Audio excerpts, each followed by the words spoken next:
15 شعبان کی رات میں ہمارے ملکوں میں جو ہمارے عجمی ملک ہیں اس میں وہ کچھ ہو رہا ہے جو نہ میرے نبی نے کیا، نہ صحابہ نے کیا، نہ تابعین نے کیا۔ عجیب و غریب عبادات گھڑ لی ہیں، عجیب و غریب اس کے اعمال بنا لیے ہیں اپنی طرف سے۔ میرے نبی نے اس رات کی فضیلت بتائی، عمل کوئی نہیں بتایا، اور کچھ علماء نے اس کے رد میں اس کا اتنا انکار کیا ہے کہ اس رات کی کوئی فضیلت ہے ہی نہیں۔ یہ بھی ٹھیک نہیں۔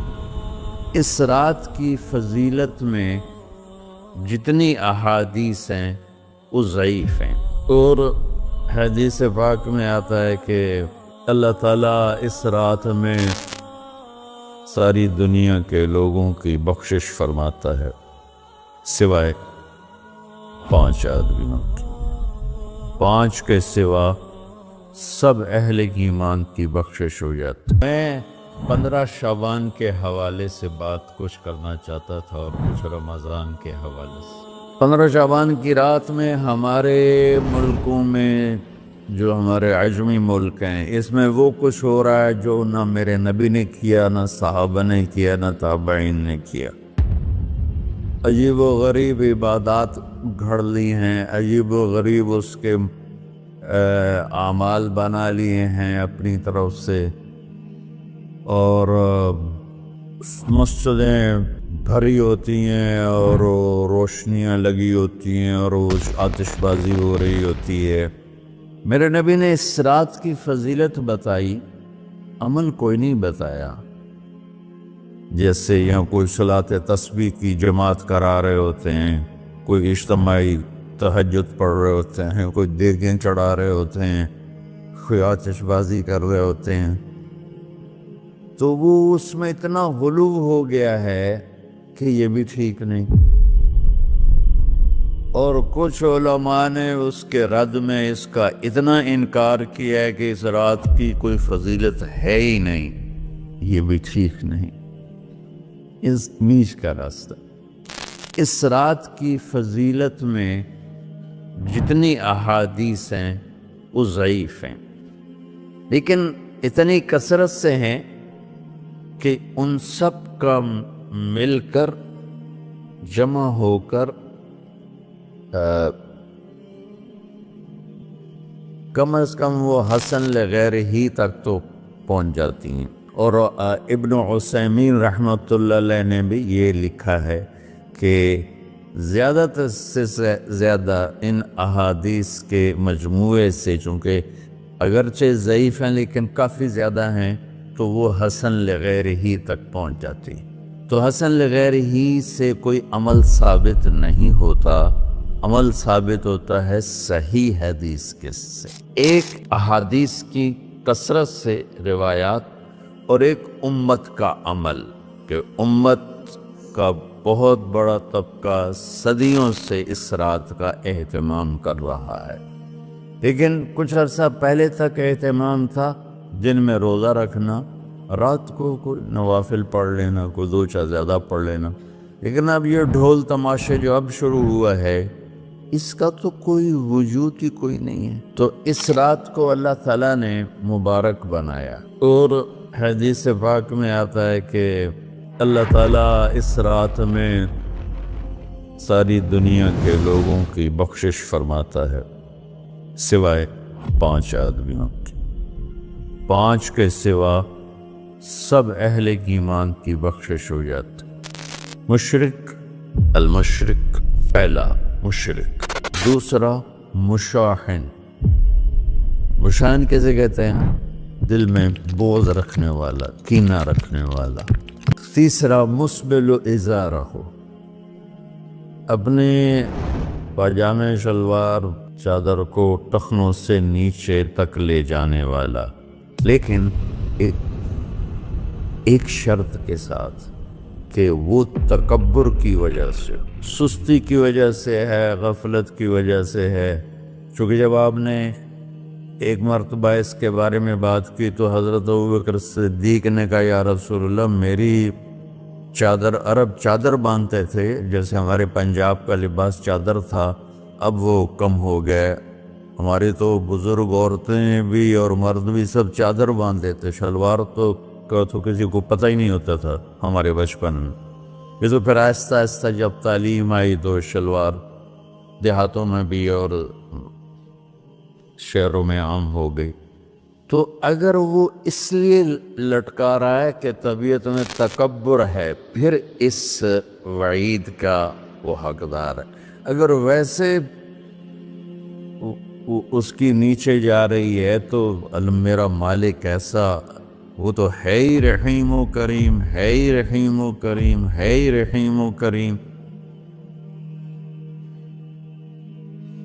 صرف شلوار نیچے لٹکانے سے وہ اتنی شدید سزا دے، اگر اس کے پیچھے تکبر ہے پھر ہے. یہ تکبر نہیں ہے تو انشاءاللہ وہ اس سے محفوظ ہوگا. تو اپنی چادر کو لٹکانے والا، لیکن بشرط تکبر. کتنے ہو گئے؟ 3. عاق لوالدیہ، ماں باپ کا نافرمان. نافرمان ایسا کہ دکھ دینے والا. چھوٹی موٹی اونچ نیچ تو ہر بچے سے ہو جاتی ہے، جن نے والدین کو ٹکڑے ٹکڑے کر دیا ہو اور ان کو دکھ دے دے دے دے کے ان کا سینہ چیر دیا ہو. چونکہ عاق کہتے ہیں پرزے پرزے کرنا کسی چیز کا. تو اپنے دکھ دے کر، اپنی بدتمیزی کے ساتھ اس نے ماں باپ کا دل زخمی کر دیا ہو، ایک یہ نہیں معاف ہوتا. 5واں مدمن خمر، مسلسل شراب پینے والا، مستقل جو شراب کا عادی ہو. ان 5 کو مؤخر کر دیا جاتا ہے. معافی نہیں ہونے کا مطلب یہ نہیں کہ اللہ تعالیٰ کبھی معاف نہیں کرے گا. معافی نہ ہونے کا مطلب یہ ہے کہ یہ 5 ایسے گناہ ہیں کہ اس کی وجہ سے بخشش رک جاتی ہے. اگر وہ شرک سے نکل آئے، وہ کینہ سے نکل آئے، وہ تکبر سے نکل آئے، وہ والدین کی نافرمانی سے نکل آئے، شراب چھوڑ دے، تو ان کی بھی بخشش ہو جاتی. جب کوئی توبہ کرے گا فوراً بخشش ہو جائے گی. نہ 15 شعبان کی ضرورت ہے، نہ لیلۃ القدر کی ضرورت ہے، نہ بیت اللہ جانے کے ساتھ توبہ کی شرط ہے. جہاں بھی وہ بیٹھ کے توبہ کرے گا، جس لمحے میں کرے گا، اسی وقت اس کی توبہ قبول ہوگی اور اللہ اس کے پچھلے سارے گناہوں کو معاف فرما دے. دن کا روزہ، رات کا قیام، زیادہ قیام سے مراد نوافل ہیں. کوئی گھر میں پڑھ لے، کوئی مسجد میں پڑھ لے. نوافل، نفلی عبادات گھر میں ہی افضل ہوتی ہیں. میرے نبی سنتیں ہمیشہ گھر سے پڑھ کے آتے تھے. تہجد اپنے گھر میں پڑھتے تھے، مسجد میں نہیں پڑھتے تھے. سوائے اعتکاف کے آپ اپنے نوافل سنتیں سب گھر میں پڑھتے تھے اور مسجد میں صرف فرض آ کے ادا فرماتے تھے. اور اس کے بعد بیٹھنا ہوتا تھا تو بیٹھ جاتے تھے، اٹھنا ہوتا تھا تو اٹھ جاتے تھے. تو اعتدال اللہ کو ہر چیز میں پسند ہے. دنیا جو مختصر ہے اس میں کیسے پسند نہیں ہوگا؟ آخرت جیسے معاملے میں بھی اللہ ہم سے کہہ رہا ہے اعتدال، امتاً وسطا. ایسے عیسائیوں کی طرح ترک دنیا بھی نہ کرو، یہودیوں کی طرح دنیا کے پیچھے نہ پڑ جاؤ. رزق کے حلال بھی کماؤ، اپنے بچوں کو بھی دیکھو، اپنے فرائض کو بھی دیکھو جو دنیاوی ہیں، اور اللہ سے بھی اپنا معاملہ ٹھیک کرو اور درست کرو. بعد کے زمانے میں صحابہ کے بعد سے ہی ایک انتہا پسندی امت میں آئی. ساری رات جاگنا. فلاں بزرگ تھے، وہ رسے سے اپنے بالوں کو باندھ لیتے تھے کہ نماز پڑھتے پڑھتے جب نیند آئے اور جھٹکا لگے تو رسے سے بندھے ہوئے بالوں سے اس جھٹکے سے تکلیف ہو اور ان کی آنکھ کھل جائے اور پھر نفلوں میں شروع ہو جائے. ایک فلاں بزرگ تھے، وہ اپنے آنکھوں میں نمک کا سرما لگاتے تھے تاکہ آنکھیں جل جائیں، اور اس میں وہ جلن پیدا ہو جائے، نیند اڑ جائے۔ یہ ایسے واقعات بھرے پڑے ہیں۔ فلاں بزرگ تھے، انہوں نے 30 سال عشاء کے وضو سے فجر کی نماز ادا کی۔ یہ اپنی جگہ پہ بزرگی ہے، لیکن یہ بھائیوں یہ دین ہم پیش نہیں کر سکتے۔ فلاں بزرگ تھے، وہ 30 سال سے ستو کھا رہے تھے کہ روٹی کھانے اور ستو کھانے میں 70 دفعہ سبحان اللہ کا فرق پڑ جاتا ہے، تو روٹی کھائیں تو 70 دفعہ سبحان اللہ کم کہہ سکتے ہیں، اور ستو کھائیں تو 70 دفعہ سبحان اللہ زیادہ کہہ سکتے ہیں۔ تو لہٰذا انہوں نے کہا مجھے تو 30 سال ہو گئے، میں تو ستو کھا رہا ہوں، میں تو روٹی نہیں کھا رہا۔ یہ دین نہیں ہے، یعنی یہ وہ دین نہیں جو ہم انسانیت کو پیش کر سکیں۔ یہ تو لوگوں کو دوڑانے والی بات، یہ رہبانیت کی شکل ہے۔ یہ وہ دین نہیں جو ہم لوگوں کو پیش کریں گے تو وہ کہیں گے واہ واہ واہ واہ کیا دین ہے، بھائی قبول کرو۔ یہ ایک قسم کا غلو آیا۔ میں ایک حدیث سناتا ہوں، بخاری شریف میں بھی ہے، مجھے اب ہر شے بھول گئی، لیکن وہ ہے نہی الغلو، اس طرح کر کے آپ لوگ زیادہ جانتے ہوں گے جو پڑھ رہے ہیں، کہ غلو سے نہیں۔ حدیث آپ کو سب کو یاد ہوگی کہ 3 صحابہ آئے اللہ کے نبی کے گھر اور پوچھا کہ اللہ کے نبی رات کیسے گزارتے ہیں؟ تو وہ گھر والوں نے کہا سوتے بھی ہیں، جاگتے بھی ہیں، کھاتے بھی ہیں۔ تو وہ تینوں آپس میں کہنے لگے وہ تو نبی ہیں، سوئیں بھی تو کوئی بات نہیں، اور شادی ہے کوئی بات نہیں، ہم تو نبی نہیں، ہمیں تو کچھ کرنا چاہیے۔ ایک نے کہا کہ میں ساری زندگی روزہ نہیں چھوڑوں گا، ایک نے کہا کہ میں ساری زندگی سوؤں گا نہیں، ایک نے کہا میں ساری زندگی شادی نہیں کروں گا۔ تو دیکھنے میں تو واہ واہ کیا بڑی بزرگی ہے، وہی بڑے بزرگ ہے۔ ہمارے نبی کو پتہ چلا، آپ نے تینوں کو بلا لیا، کہ تم مجھ سے زیادہ اللہ سے ڈرنے والے ہو، میں تم سے انا اتقاکم یا اخشاکم، الفاظ آپ لوگ کو زیادہ یاد ہوں گے لیکن مفہوم میں صحیح پیش کر رہا ہوں۔ آپ نے کہا میں تم سے زیادہ اللہ کو جانتا ہوں، تم سے زیادہ اللہ سے ڈرتا ہوں، میں سوتا بھی ہوں، میں کھاتا بھی ہوں، میں روزے بھی رکھتا ہوں، میں چھوڑ بھی دیتا ہوں، میری بیویاں بھی ہیں، میں اپنی بیویوں کے پاس بھی جاتا ہوں۔ تم دین میں غلو سے بچو، پہلے امتوں کو ہلاک کر لیا دین میں غلو۔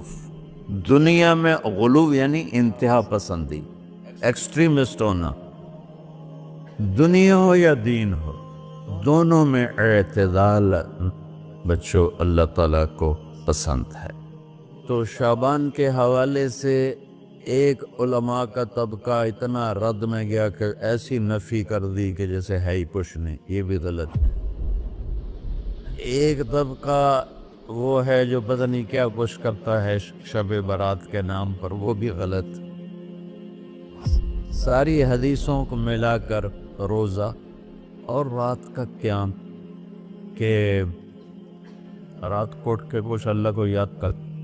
اس آیت میں بعض مفسرین سے غالباً بھول ہوئی،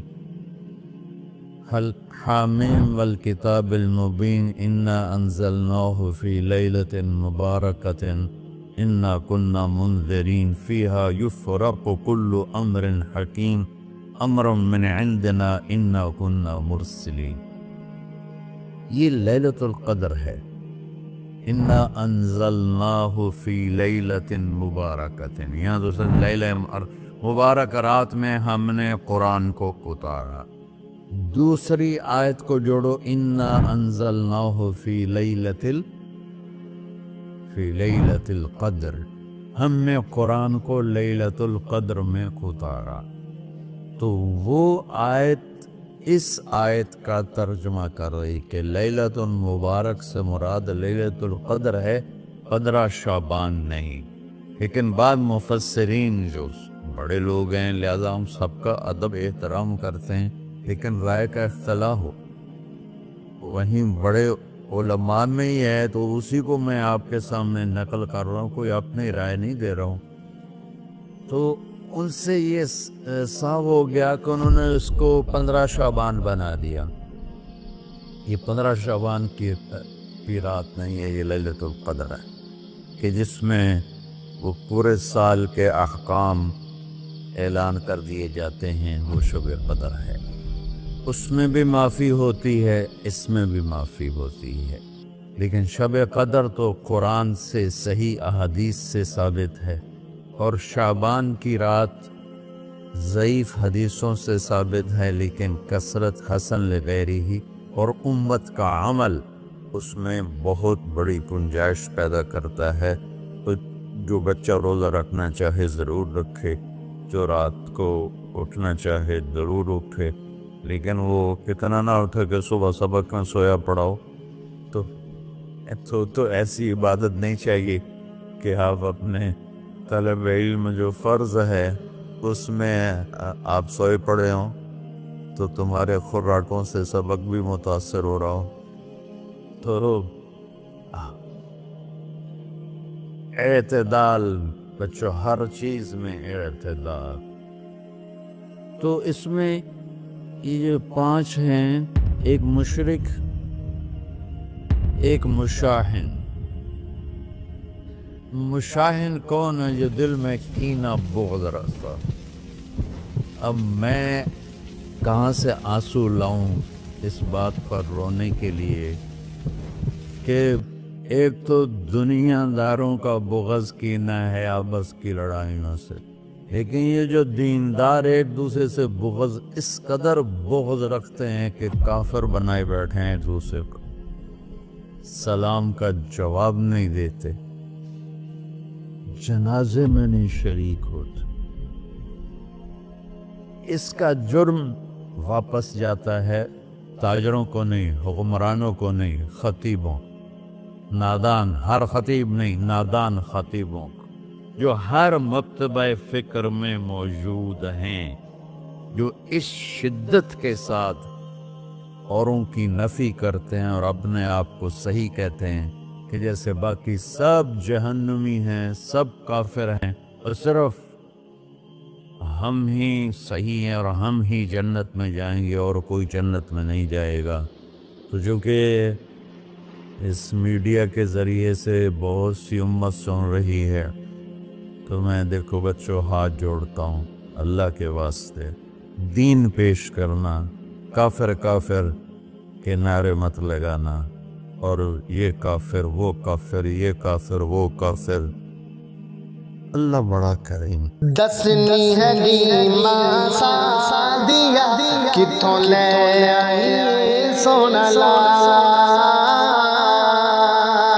دسنی ہے لیما سادیا کتھوں لے آئی سونا لال، دسنی ہے لیما سادیا کتھوں لے آئی سونا لال، اکھیاں مازاغل بسر واللہل دے گنگرے وال، اکھیاں مازاغل بسر واللہل دے گنگرے وال، لکتا پھردا چن آسمانی، چھپدا پھردا چن آسمانی، دیکھ کے حسن و جمال، دسنی ہے لیما سادیا کتھوں لے آئی سونا لال، تیری ڈاچی سی کمزور بڑی کیویں ہو گئی شادور بڑی، تیری ڈاچی سی کمزور بڑی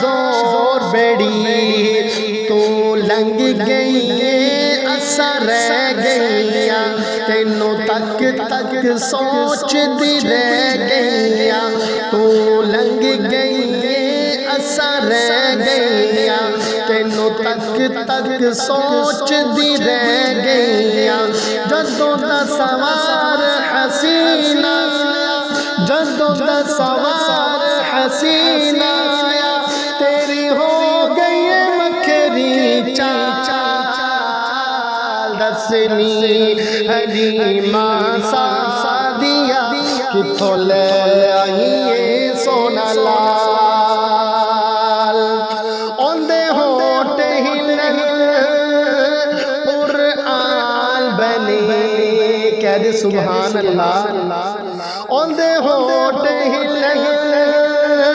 قرآن بنے او بولے تے فرمان بنے اوندے ہوٹ ہلن قرآن بنے او بولے تے فرمان بنے ألم نشرح لك صدرك ورفعنا لك ذكرك سونے دی تعریف کرام آقا دی تعریف کرا خود کردہ ذوالجلال دسنی حلیمہ